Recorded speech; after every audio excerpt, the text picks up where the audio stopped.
সাঁইথিয়ায় তৃণমূলের প্রতিবাদ মিছিল, এসআইআরকে বিজেপির চক্রান্ত বলে আক্রমণ সায়নীর। বাংলার ভোটাধিকার রক্ষায় ও এসআইআর সংক্রান্ত চক্রান্তের প্রতিবাদে শনিবার বিকেল 4টে নাগাদ সাঁইথিয়া ফায়ার ব্রিগেড মাঠ থেকে তৃণমূল কংগ্রেসের শহর ও ব্লক কমিটির উদ্যোগে এক প্রতিবাদ মিছিল বের হয়।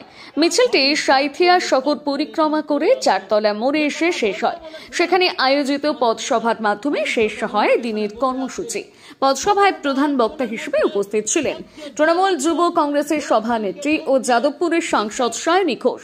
এছাড়াও ছিলেন সাঁইথিয়া বিধানসভার বিধায়ক নীলাবতী সাহা, সাঁইথিয়া শহর প্রেসিডেন্ট দেবাশিস সাহা, রাজ্যের ডেপুটি স্পিকার আশিস বন্দ্যোপাধ্যায় সহ তৃণমূলের অন্যান্য নেতৃত্ব। সভা মঞ্চ থেকে সায়নী ঘোষ তীব্র আক্রমণ শানান বিজেপি সরকারের বিরুদ্ধে। তিনি অভিযোগ করেন, এসআইআর হচ্ছে বিজেপির পরিকল্পিত চক্রান্ত, যার উদ্দেশ্য সাধারণ মানুষের নাম ভোটার তালিকা থেকে বাদ দেওয়া। সায়নী বলেন, যাদের ভোটে নরেন্দ্র মোদী প্রধানমন্ত্রী হয়েছেন, এসআইআর এর নামে যদি তাদের নাম বাদ দেওয়া হয় তবে প্রধানমন্ত্রীকে ওই একই কারণে বাদ দিতে হবে। একই সঙ্গে রাজ্যের বিরোধী দলনেতা শুভেন্দু অধিকারীকেও আক্রমণ করেন তিনি। সায়নীর মন্তব্য, মমতা বন্দ্যোপাধ্যায় একটি বিশাল বৃক্ষ আর শুভেন্দু সেই গাছের একটি ফল মাত্র। ফল কোনোদিন গাছের থেকে বড় হতে পারে না। তিনি দাবি করেন, মমতা বন্দ্যোপাধ্যায়ের ছত্র ছায়াতেই শুভেন্দু পরিচিত হয়েছেন, না হলে তাকে সবাই লোডশেডিং বিধায়ক হিসেবেই চিনত। প্রতিবাদ মিছিল ও পথসভায় এদিন তৃণমূল কর্মী সমর্থকদের উল্লেখযোগ্য ভিড় দেখা যায়। তারা কোনো সদিচ্ছা দিতে পারেননি। আমরা জানতে চাই যে পশ্চিমবাংলায় এসআইআর আতঙ্কে যাদের মৃত্যু হয়েছে তার দায় কার? এই দায় নির্বাচন কমিশনকে নিতে হবে। যদি অবৈধ অনুপ্রবেশকারী চিহ্নিত করার উদ্দেশ্য হয় তাহলে আসাম এবং ভারতবর্ষের উত্তর পূর্ব ভারতের রাজ্যগুলোতে কেন এসআইআর হলো না? খবর পাওয়া গেছে যে এসআইআর এর ভয়ে তিনি গায়ে তেল ঢেলে আগুন জ্বালিয়ে দিয়েছেন নিজেকে। আমার মায়েরা এখানে রয়েছে, তা আমাকে অভিষেকটা বললেন যে তুমি সাঁইথিয়া যাচ্ছ সায়নী, তুমি চেষ্টা করো ফেরত যাওয়ার সময় পথে একবার ভাতারে গিয়ে, ওনাকে তো আর আমরা ফেরত আনতে পারবো না, কিন্তু ওনার পরিবারের লোককে এটুকু বলে এসো যে মমতা বন্দ্যোপাধ্যায়, অভিষেক বন্দ্যোপাধ্যায় এবং তৃণমূল কংগ্রেস ওনাদের পরিবারের পাশে আছে। এই কথাটা তুমি সাঁইথিয়াতে সভা শেষ করে যখন ফিরবে তখন ভাতারে ওনাদের পরিবারের সাথে দেখা করে এসো। তাই আমার এই তারা। মসুরা কেন গায়ে আগুন দিয়েছেন? কারণ তিনি ভয় পেয়েছেন। তিনি কেন ভয় পেয়েছেন? কারণ তাকে বিজেপি ভয় দেখিয়েছে। বিজেপি তাকে কি বলে ভয় দেখিয়েছে? তাকে এই বলে ভয় দেখিয়েছে যে এনিউমারেশন ফর্মে যদি একটাও নাম বা একটাও নথি বা একটাও তথ্য বা একটাও শব্দ বা একটাও নম্বর যদি ভুল থাকে তাহলে আগামী দিন আপনার নাম ভোটার লিস্ট থেকে বাদ যাবে এবং আপনাকে প্রমাণিত করতে হবে যে আপনি বাংলার নাগরিক, তা না হলে আপনাকে বাংলাদেশে পুশব্যাক করা হবে। আরে শিক্ষিত লোকজন, শহরের লোকজন, কলকাতার লোকজন খাবি খাচ্ছে, একটা এসআইআর এর ফর্ম 10 বার 15 বার 20 বার করে জেরক্স করছে যাতে একটা ভুল না হয়। আর সেখানে আমার গ্রামের মা বোনেরা, গ্রামের দিদিরা, গ্রামের দাদারা, তারা কি বোঝে? তারা কতটা জানে? তাদের দায় কার? তাদের জীবনের দায় কার? বিজেপি দায় নিচ্ছে? বিজেপি দায় নিচ্ছে না। মায়েরা কি বলো? কি হাসি বৌদিদের! দেখুন সত্যি কথা বলেছি কিনা, দেখো অবস্থা দেখো। এই পরিবর্তন কি শুভেন্দু অধিকারী এনেছে? এই পরিবর্তন কি নরেন্দ্র মোদী এনেছে? এই পরিবর্তন কি অমিত শাহ এনেছে? মমতা দিয়ে এনেছে। তা আমার মায়েরা এখানে বলো তো, স্বাস্থ্যসাথী কে দেয়, মোদী না দিদি? একটু জোরে বলো তো, স্বাস্থ্যসাথী কে দেয়, মোদী না দিদি? কন্যাশ্রী কে দেয়, মোদী না দিদি? লক্ষ্মীর ভান্ডার কে দেয়, মোদী না দিদি? কিষাণ ক্রেডিট কার্ড কে দেয়, মোদী না দিদি? হ্যাঁ, স্টুডেন্টস ক্রেডিট কার্ড কে দেয়, মোদী না দিদি? বার্ধক্য ভাতা কে দেয়, মোদী না দিদি? বিধবা ভাতা কে দেয়, মোদী না দিদি? তাহলে জোর গলায় বলো, ভোটটা কাকে দেবো, মোদী না দিদি?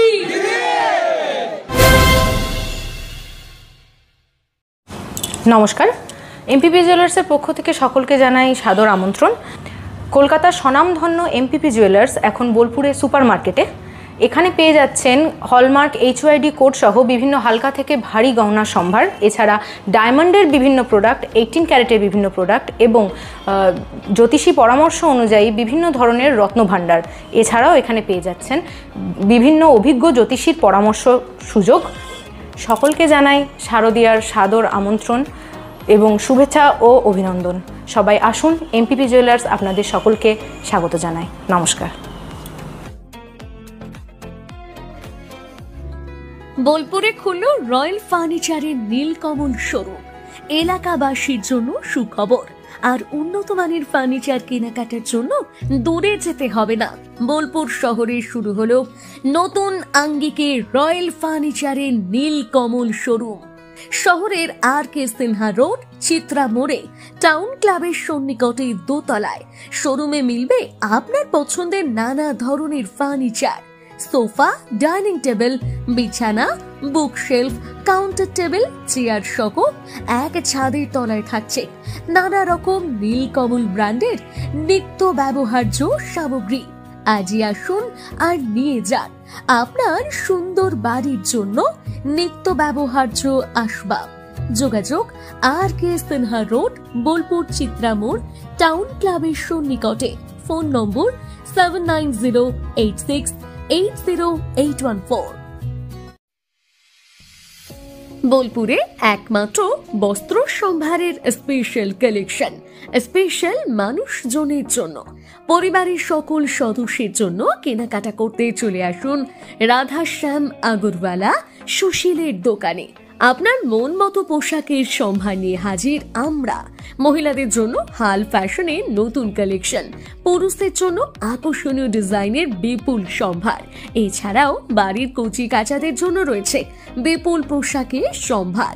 এক জায়গাতেই এক ছাদের তলায় পরিবারের সকলের জন্য পাবেন বিভিন্ন ধরনের পোশাক।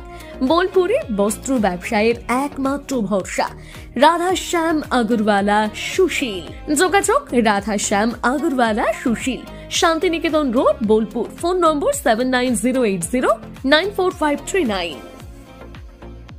নতুন বছর আসছে, তো সেই উপলক্ষে আমাদের নতুন বছর চমৎকার ভরতে এবার মেগা বাম্পার ফার্স্ট প্রাইজ, অর্থাৎ প্রথম পুরস্কার থাকছে ব্যালেনো সিগমা 4 হুইলার নিয়ে যেখানে খুশি চলে যেতে পারবেন, এবং সেকেন্ড প্রাইজ রয়েছে হিরো গ্ল্যামার এক্স বাইক তো সবসময় প্রয়োজন, নতুন করে বলার অপেক্ষা রাখে না, তাই আপনাদের প্রয়োজনীয় জিনিসে কিন্তু রাখা হয়েছে আকর্ষণীয় গিফটে। এবং থার্ড প্রাইজে রয়েছে হিরো প্লেজার পেয়ে যাচ্ছেন স্কুটি থার্ড প্রাইজে। এছাড়াও থাকছে আইফোন, মাইক্রোওভেন, ফ্রিজ। কুপনটা দেখুন যেভাবে আপনারা ড্রপ বক্সে ফেলবেন, নেম, ফোন নাম্বার এবং ইনভয়েস নাম্বার, ডেট এটা লাগবে এবং সিগনেচার করে কুপনটা ড্রপ বক্সে ফেলে দিতে হবে। সোনার গহনায় গল্প বলে যাওয়া ভরো জুয়েলার্স, অনুপম স্পর্শে। সই ক্যাফেটেরিয়া, শান্তিনিকেতনের স্বাদ ও সৌন্দর্যের ঠিকানা। শান্তিনিকেতনের একদম কাছে, গোয়ালপাড়া নদীর ধারে সবুজে ঘেরা এক মনোরম পরিবেশে গড়ে উঠেছে সই ক্যাফেটেরিয়া।